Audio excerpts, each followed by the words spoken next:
Hello, hello, hello, ladies and gentlemen. This is Dr. Mary Payton with All About STEM Radio. I come to you here every Monday from 7 to 8 p.m. here from the Big Island of Hawaii. And before we get started, last week I had a milestone. I had a birthday, y'all. And with being here and not having family here, thank you, Danita. And not having family here, I went to my favorite restaurant, which is Ken's Pancake House. And y'all, if y'all want good food, good Hawaiian food, good Southern food, some good old oxtail stew, whatever. You get it at Ken's, but I went in there and they made me feel like family. I probably go there too much, but they made me feel like family. They made me a little paper birthday hat and sung happy birthday and gave me a little happy birthday cake. And I'm going to tell you, it was wonderful. So when you're away from home or you're here on the Big Island, Ken's Pancake House was like the bomb. But as many of you know, we are starting school. Some of us are back on campus. I'm one of the teachers that is, and I am totally, totally excited. And, some of our parents are doing distance learning, which is another blessing because, we've got to have ways to educate our kids. But today I have one of those great parents. Her name is Miss Danita Bailey, and she is a wonderful parent, a wonderful education parent. Her husband is a teacher. They are the owners of Noggin. We're going to talk about all of that in a little bit. But before we start, Danita, can you tell us a little bit about you? Sure. Well, first and foremost, I am the mom of 3 kids. Well, I guess I should say first and foremost, I'm a wife. David is my husband. He has to come first. We've been married for 16 years. Our anniversary was on August 7th, so just last week. Thank you. And we have 3 kids. We have a 7-year-old boy, seventh grade boy, a 4th grade boy, and a 2nd grade girl. And so we are very busy doing distance learning. But also, I am the founder and executive director of Noggin Educational Foundation. And we are an organization that provides educational resources and services to students from low-income families. So we've been also just very busy. Our summertime is always very, very busy with our summer programs and trying to close the achievement gap by providing enrichment during the summer. And I also am the host or co-host of a podcast called School Dazed, Help for Moms and Dads of School-Aged Kids, which was actually, you're the reason why. I became a radio host. Yeah, I'm your podcast mom. You are. I like to call you my godmom.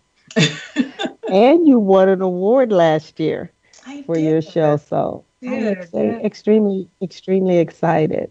But we're going to talk about all of that in just a little bit. But first thing I want to talk about is being a mom of 3 and having to go to the distance learning.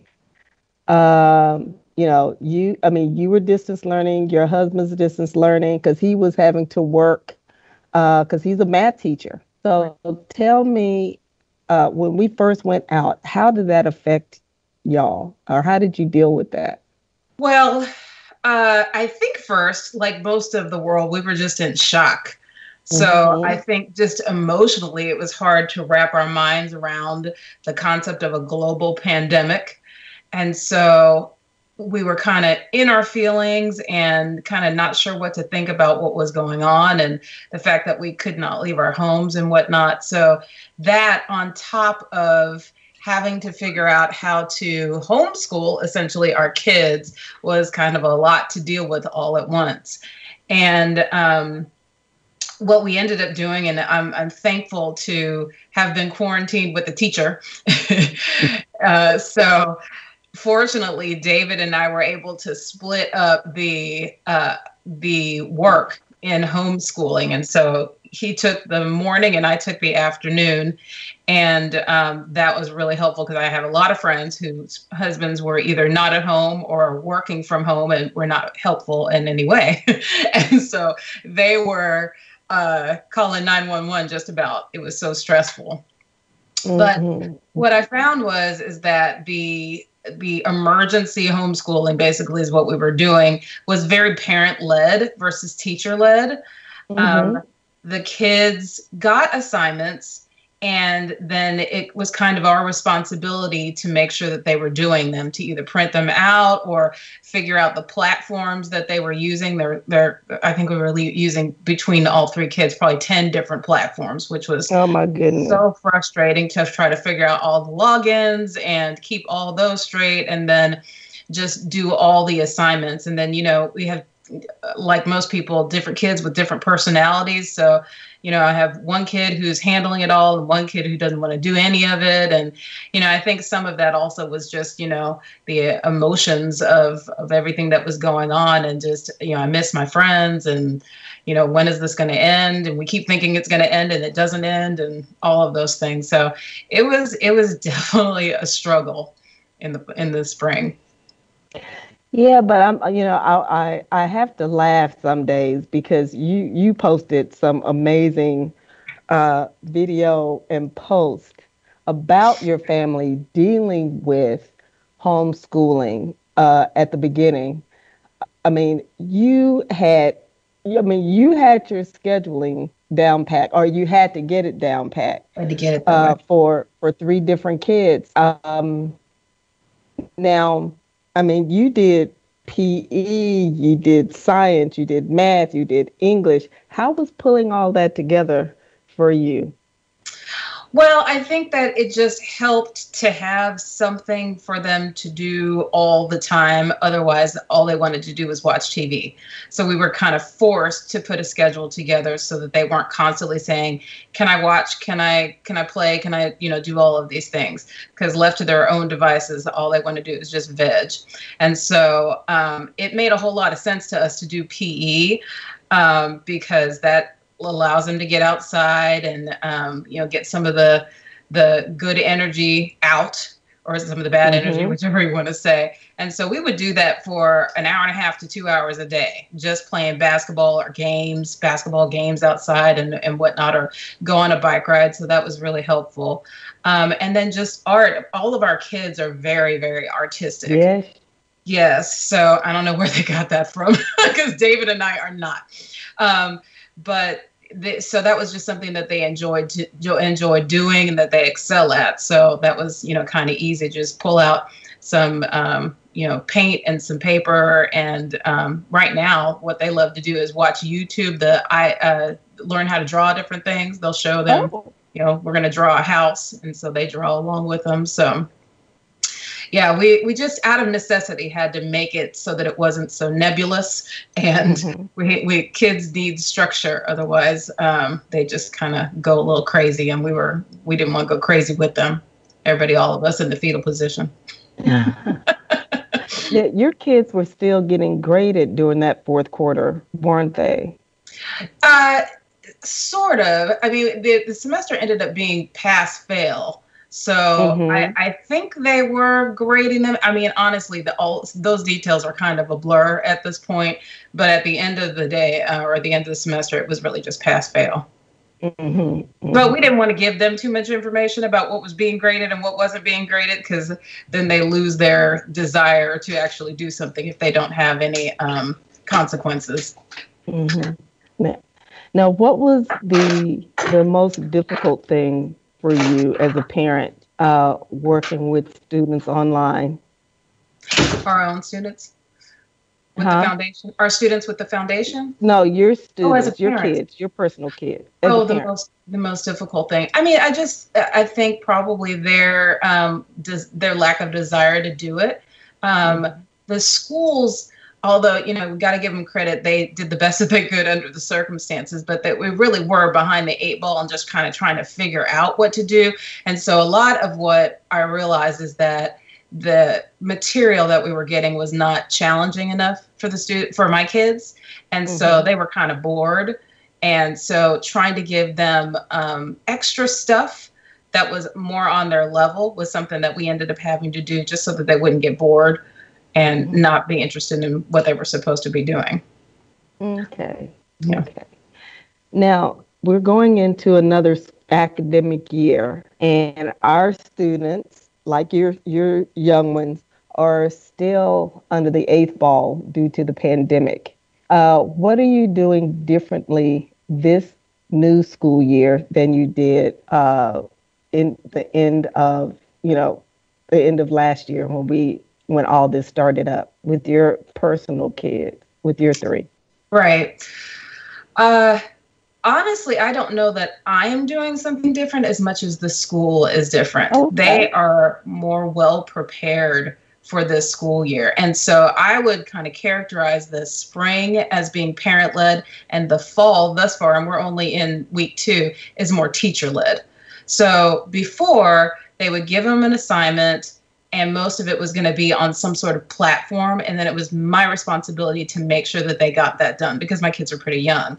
But then now in the fall, now that they've had some time to plan, they actually have a schedule where they are online most of the day. So they log on at 8:00 or whatever time they're supposed to be on, and they are in a Zoom call or a Teams call with their teacher all day, and she's telling them what to do. Now, they do have what they call brain breaks, where they go and they do some exercising or some fun or something that's self-led, or they have them go do art or PE or something like that, watch a video doing PE. But somebody else is telling my kids what to do, which is actually really, really, really refreshing, that I'm not having to tell them what to do all day, and they are really being led by their teacher.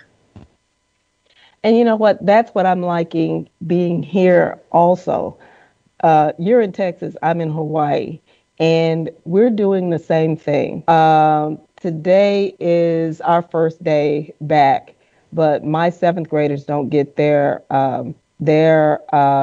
devices till tomorrow. So after today, my show will be starting, 15 minutes late, which will be fine until daylight savings time changes. But the thing about this is we're going to be using Blackboard.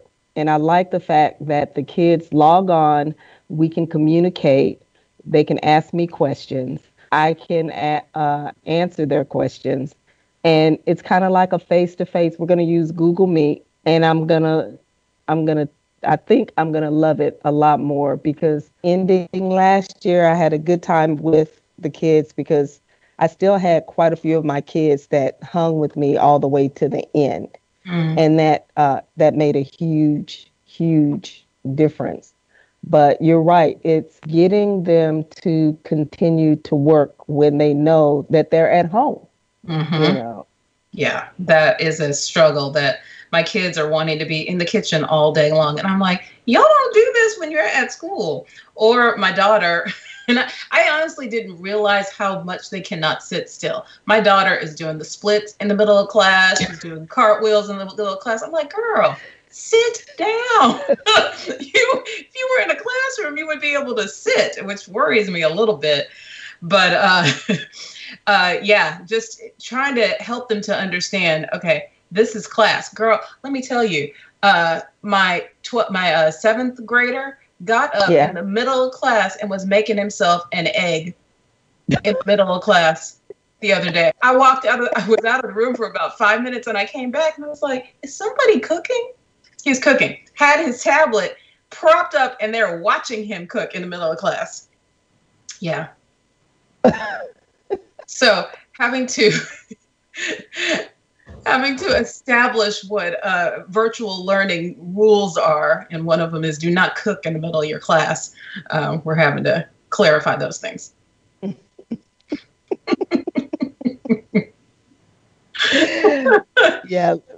Last quarter was probably a shock for so many kids and so many parents, and trying to find the normalcy in that was probably a challenge.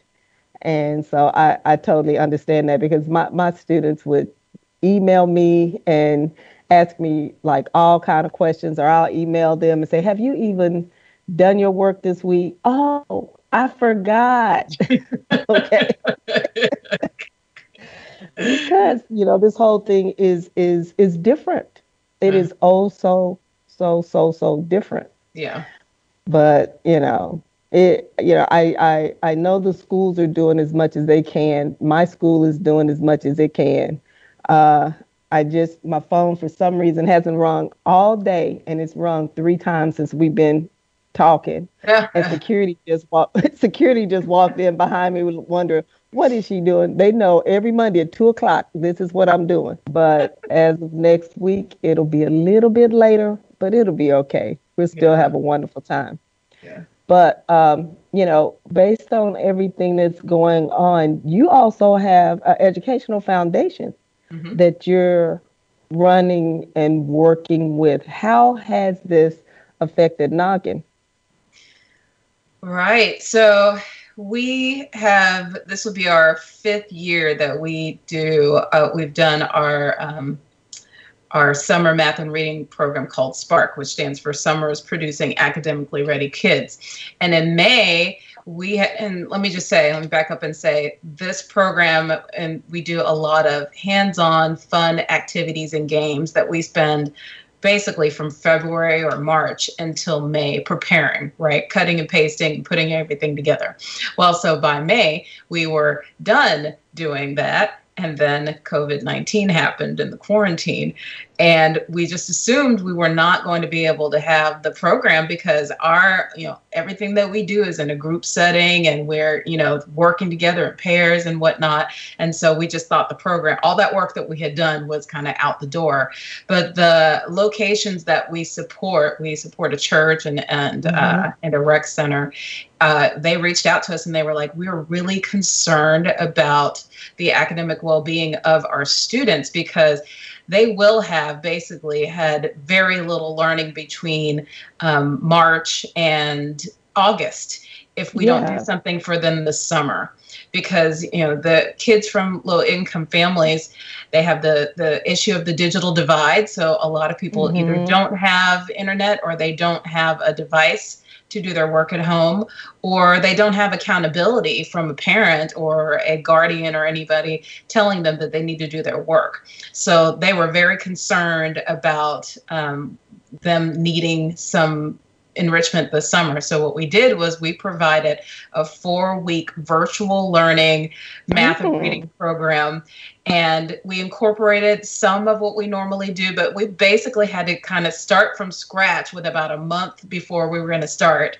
And I'm proud to say that we served 67 students this summer in 2 different locations, and the kids had a lot of fun. I honestly really wasn't sure how it was going to turn out, because this is our first run at anything virtual, but it ended up being a great success, and the kids had fun. They were engaged and enjoying themselves and learning, and we actually were able to incorporate a career exploration component in it this year, because we could just have people Zoom in from all over the nation and talk about their careers. So we had about 30 different people from different careers talk to our kids about jobs and the jobs that they have.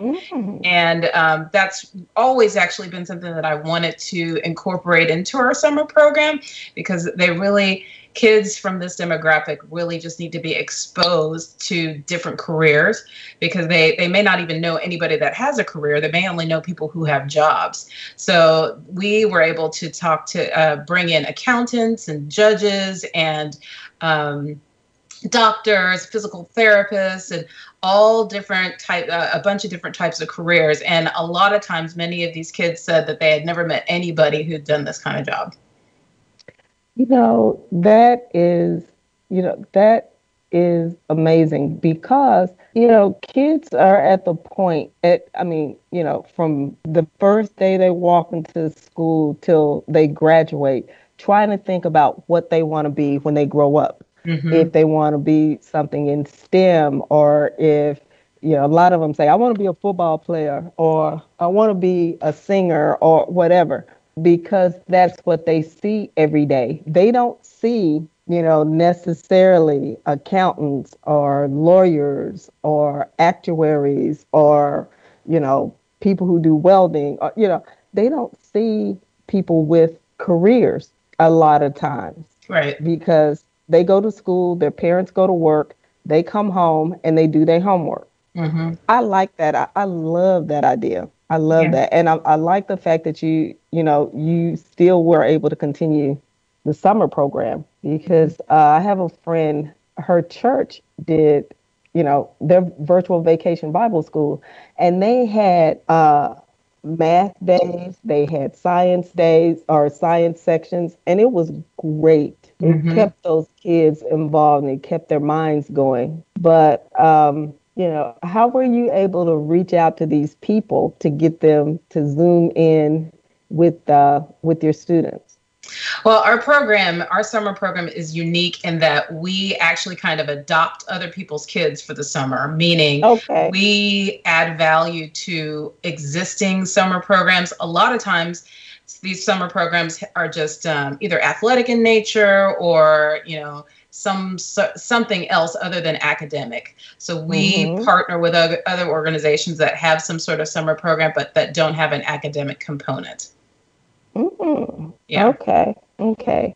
And this has been going, Noggin has been doing this for the past 5 years. Yeah, in October, we're 5 years old. Wow. Now, this is what I'm going to ask. Based on what has happened with the change, with, not being able to go face to face, what have you learned through the changes you've had to make with Noggin that you're going to keep, or you're going to change, or, what pivots did y'all have to make, and what pivots do you think you're going to keep? Well, I definitely want to keep the career exploration because I just Mm-hmm. think exposure is so important. And actually, every professional that we had on those calls was Black and brown. I wanted to make Mm-hmm. sure that they saw people doing careers, having careers that looked like them. So we Mm-hmm. will definitely keep that. And then another thing I want to just keep is we played a lot of videos. We had them use what we call, whiteboards and things like that. And usually when we're doing everything in person, we don't show videos. They just play lots of games, but they actually did like playing the digital games. Mm-hmm. And so we'll probably include some of that. There were some that they were having so much fun with, they would weeks later say, can we do this one again? So we might continue to incorporate some of those and make our program a little more tech savvy than hands-on, well, than we usually have been. Mm-hmm.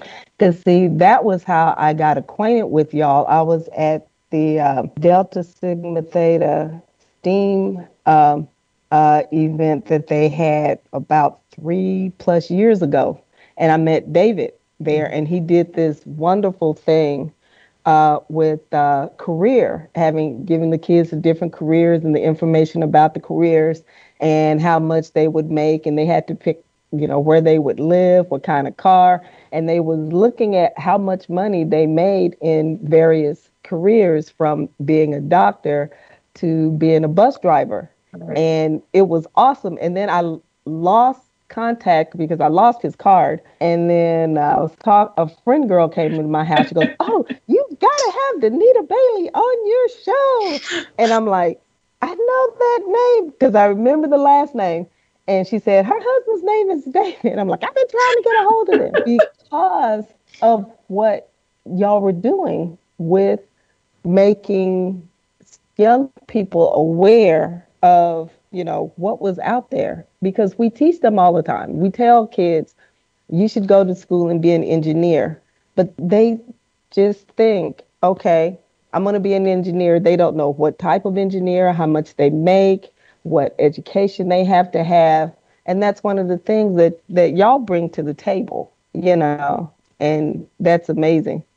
So, Now, do your kids get to participate in this also, in Noggin's events also?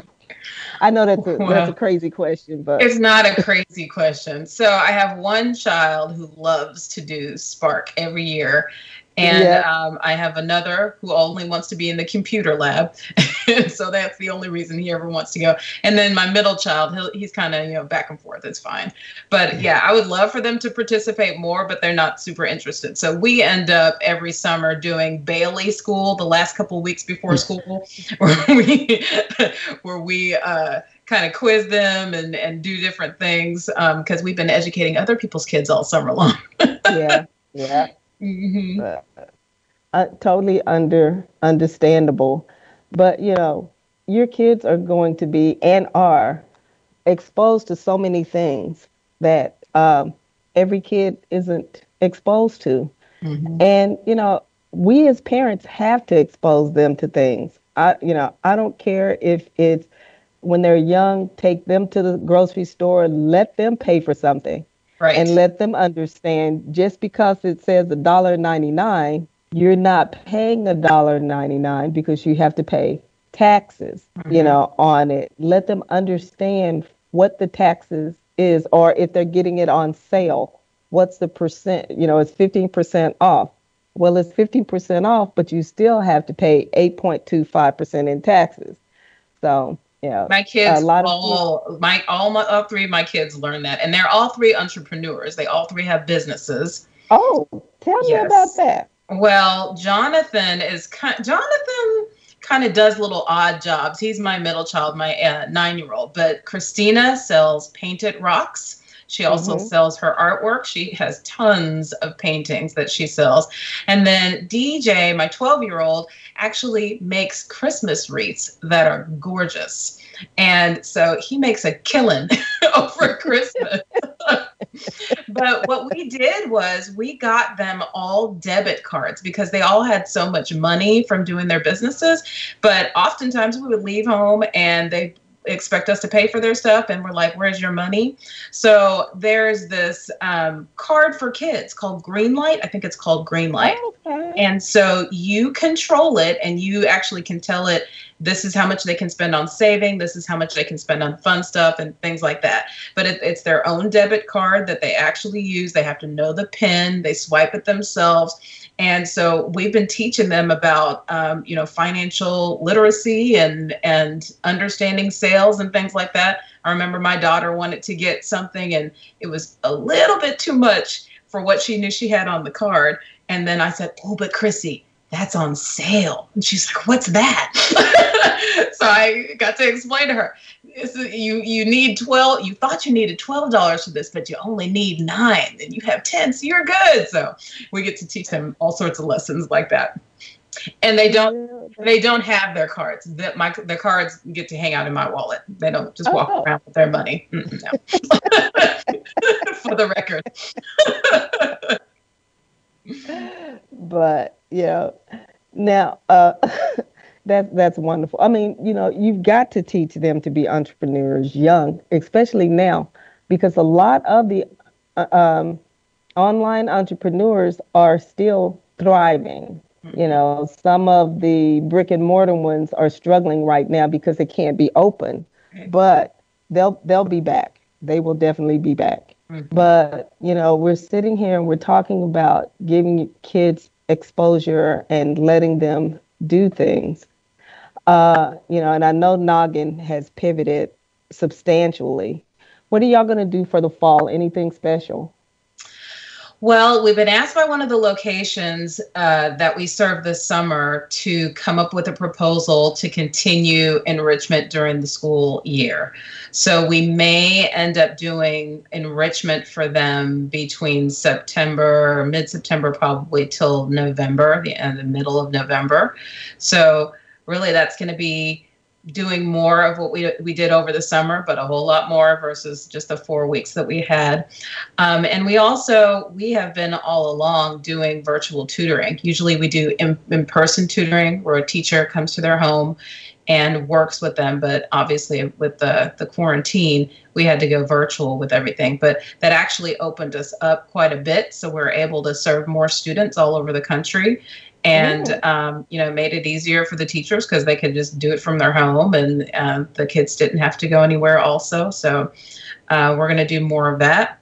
And we are always posting. We have a group called, a Facebook group called Empowering Parents for Academic Success. Yes, and so we post a lot on there, especially now with distance learning happening, because, we parents are really better together. And so we share tips with one another about things that you can do. This is what I've learned with distance learning, and just sharing information about my upcoming shows and things like that. So those are kind of some of the ways that we're helping out parents. Mm-hmm. Now, going back to your tutoring for just a moment, what subjects are you tutoring in? We tutor all subjects, but really we get most of our requests from math and reading help, because those are the subjects that kids from low-income families really fall behind in, mostly. And so that's what we do primarily. Occasionally we get a need for a science tutor and things like that, but mostly just those two. Oh, hey, do you understand? The math and the science pretty much goes with everything the math and the reading goes with everything they have to do. In science, they have to read, they have to do calculations. In social studies, those are the strong ones where a lot of kids have a tendency to kind of flap in the breeze with. So that's good. And I like the fact that this has opened y'all up to probably a whole different group of people that you probably would not have met if you were just still in your brick and mortar. But I do love your offices. That space is nice. Thank you. That space is nice, Danita. Now, before I switch to a different topic, which I do have another topic to talk about, how would someone contact Noggin Education Foundation if they needed you?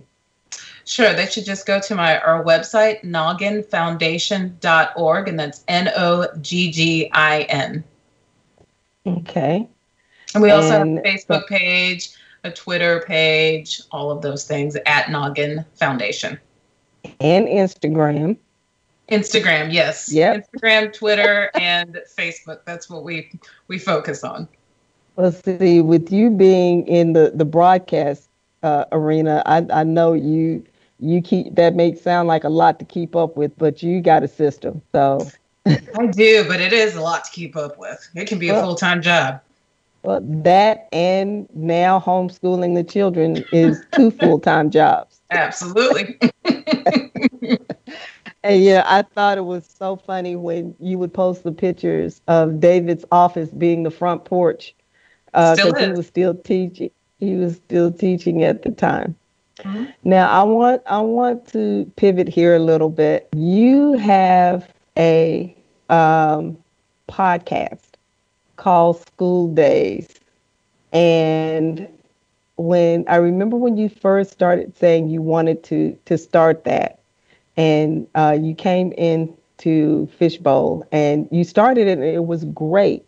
What it was the platform or the mission for School Days? Right. Well, let me just back up now, Mary. I did not want to start a podcast. Okay. When y'all came on my show, who started the conversation? You or David? I don't remember. It was Sammy. Oh, okay. It was Sammy. We saw her in the hallway. We met her in the hallway, and Sammy's the station owner at Fishbowl. And she said, "You guys should do a show."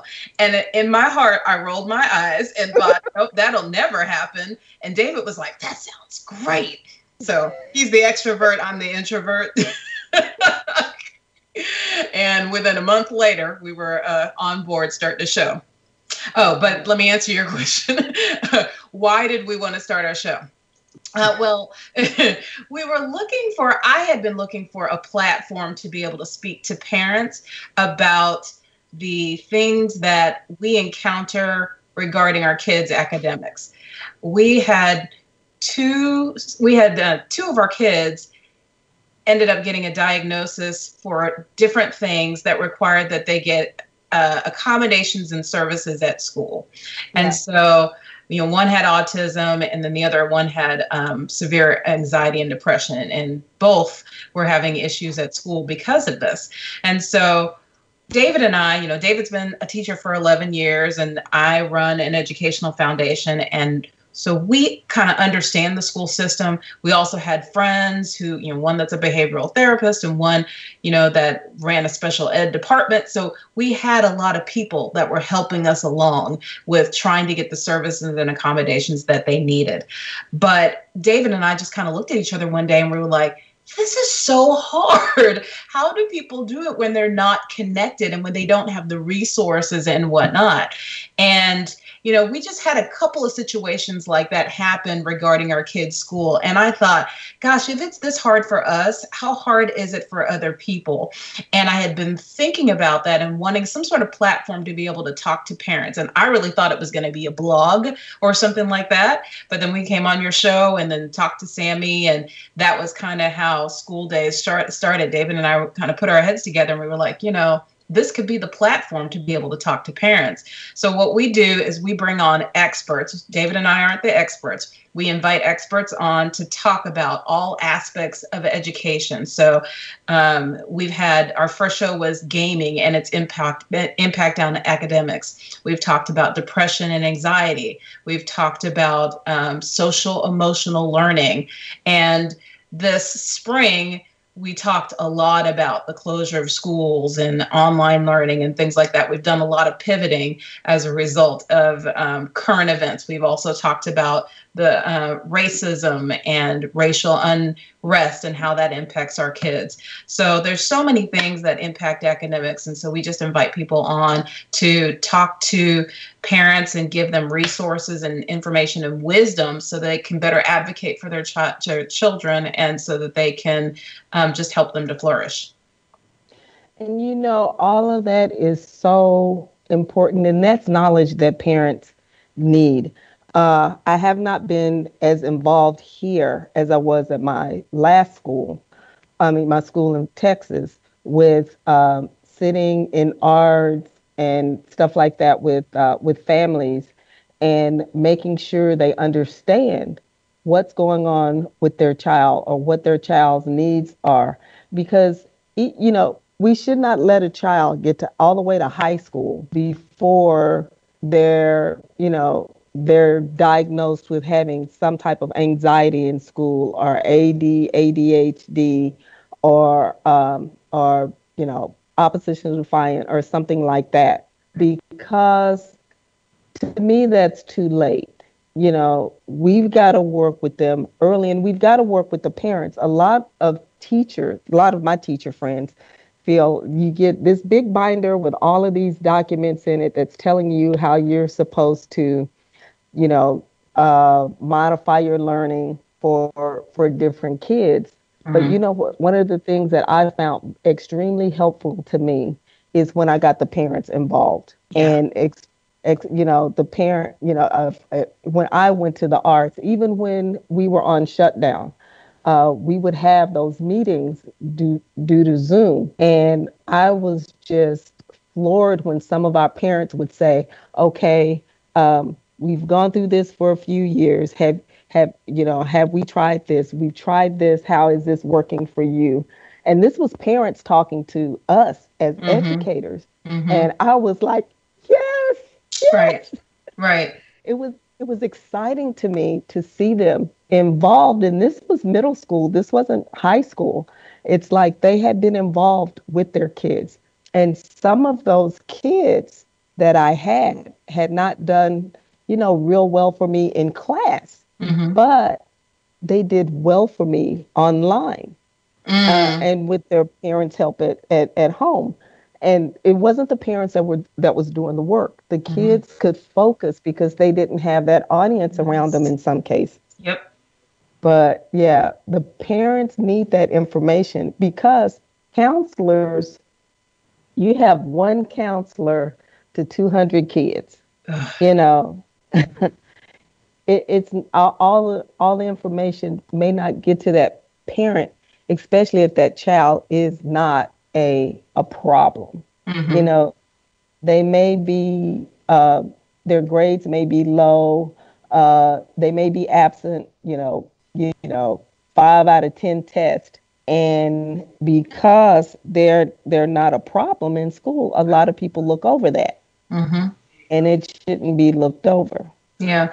Hey, one of the blessings that I think has come out of this whole weird year is having our kids home with us, Yeah. because I have learned DJ, Christina, and Jonathan better than I ever would have with them being gone 7, 8 hours a day normally. Because when they go to kindergarten, they kind of grow up without you. You know what I mean? Mm-hmm. And the teachers probably know some things that you don't know, but I have learned so much about them. Just doing PE, I'm learning things about my kids. Like the boys need to, toughen up a little bit and Mm-hmm. learn some grit and things. So I'm trying to teach them those things. And then, I learned in the spring that one of my kids is a terrible writer.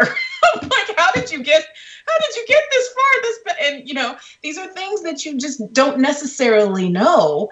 Yeah. And we call ourselves involved parents, but with our having to be so involved with distance learning, you can't get away from being involved, and you can't get Yeah. away from learning and understanding your children better. So that's really been a Mm-hmm. blessing. Yeah. And because of that, I'm going to be a better advocate for my kids once they do go back to school, because I Yeah. know and understand their needs a little bit better. Mm-hmm. And that's huge. And this is one of the times I think our parents are really going to know what their kids' needs are because they see them. And on the other hand, our parents are going to see what their needs are because, we send them to school, they come home and they need help with their homework. Uh, Parents may or may not know how to do it. I'm hoping that this time sets a open communication between me as a teacher and a parent with questions and so on and so forth, because I think that's needed. That positive dialogue of what is my child doing? I don't understand how to do this. I need to be able to help my child, not do the work for them, Right. but to help them. So this to me is going to open up a line of communication that has not necessarily been there between parents and teachers. Mm-hmm. So Yep. now, yeah. So we've got about 8 minutes left, Wow. but I know this goes by so fast. But Danita, we can get on the phone and start talking, and your kids and your husband will tell us. David will be like, "Who are you talking to, laughing like that?" Because we have had some discussions, and this transition. If you don't laugh, you're gonna end up crying. So, Absolutely. but going back to your podcast, what was one of your most emotional shows, or shows that pulled out some things that you didn't see? My favorite show, hands Okay. down, is the show about gratitude and how Oh. yes. So I have had this wonderful woman on. She actually was on during the quarantine as well, talking about gratitude during tough times. But this first episode was just about how the practice of gratitude, can rewire your brain. And Stacey Danford is, she calls herself the gratitude expert. She is a Ooh. neuroscientist, and she used to be a teacher. And she decided to study neuroscience because she had a kid that was kind of a bully in her class, right? And just drove her nuts and was very unlikable. And so what she decided to do was to love him and to tell him every day something good about him.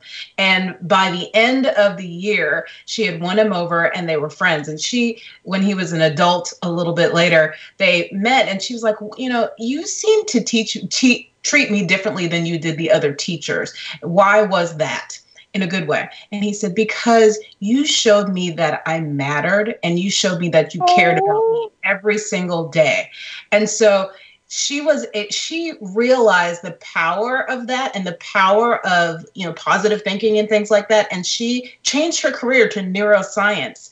But what she talks about in this episode is the different, what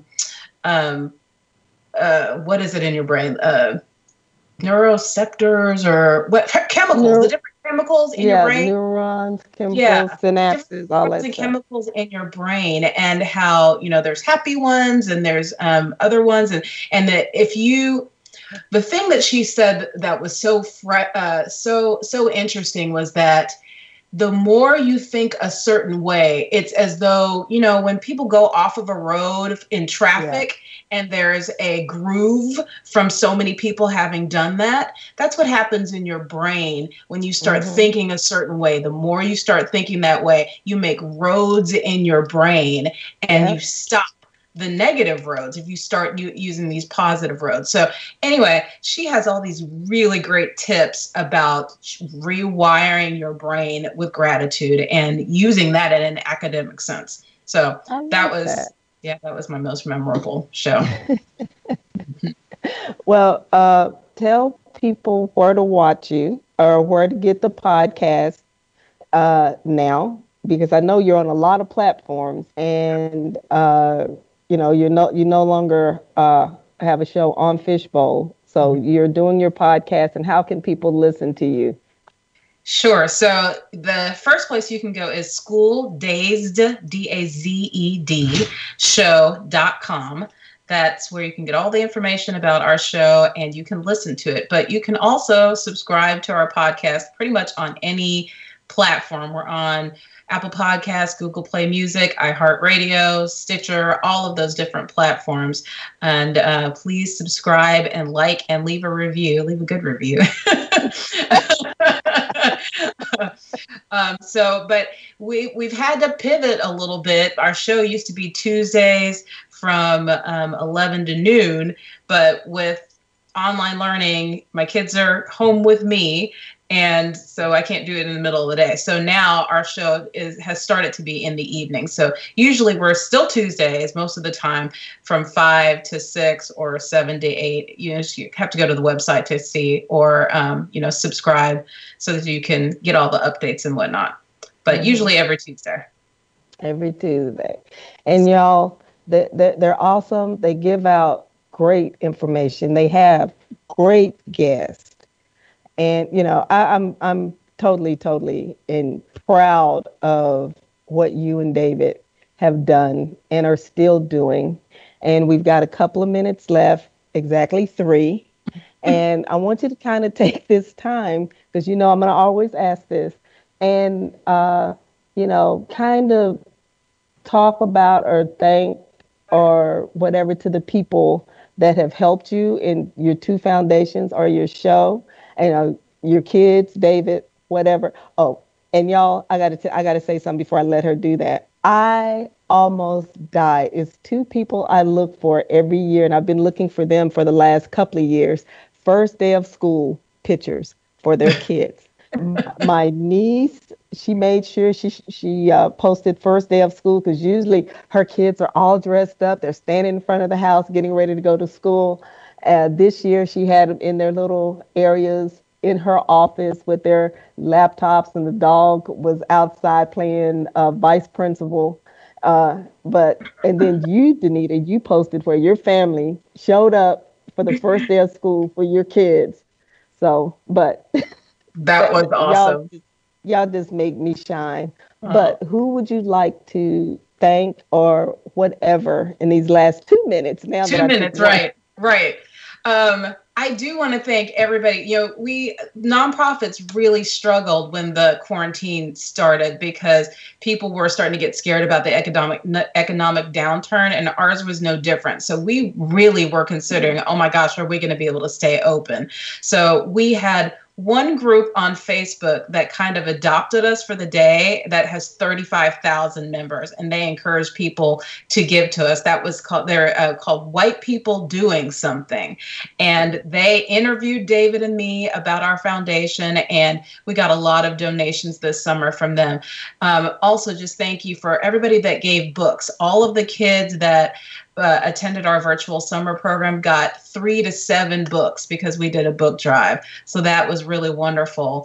Our church, the community at Lake Ridge, also gave us a big donation and told everybody to give us books. So we really appreciate that.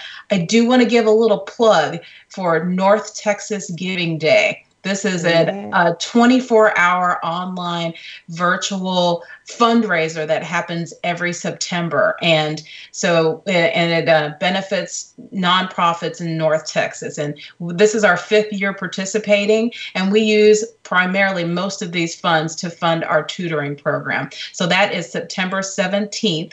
And you can go onto our webpage at nogginfoundation.org to give. You can schedule your giving today, and you can schedule it all the way up to September 16th. And then the 24-hour giving day is on the 17th of September.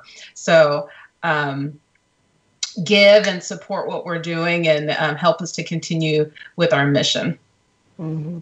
And there's several nonprofits that I always share their post for that day. So I'll and y'all have normally been one of them. But Danita, this has been fabulous. Thank you for coming on, talking about being a parent of distance learning, bringing us back up on Noggin Foundation, because y'all have pivoted tremendously, and on your podcast. And, hey, I'm wanting you to have a fabulous year with your kids, with your family, and with your foundation. So this, ladies and gentlemen, has been all about STEM Radio. Don't forget, I come to you here every Monday from 7 to 8 p.m. Central Time. And I am here on the Big Island of Hawaii, still teaching. So thank y'all, and bye-bye.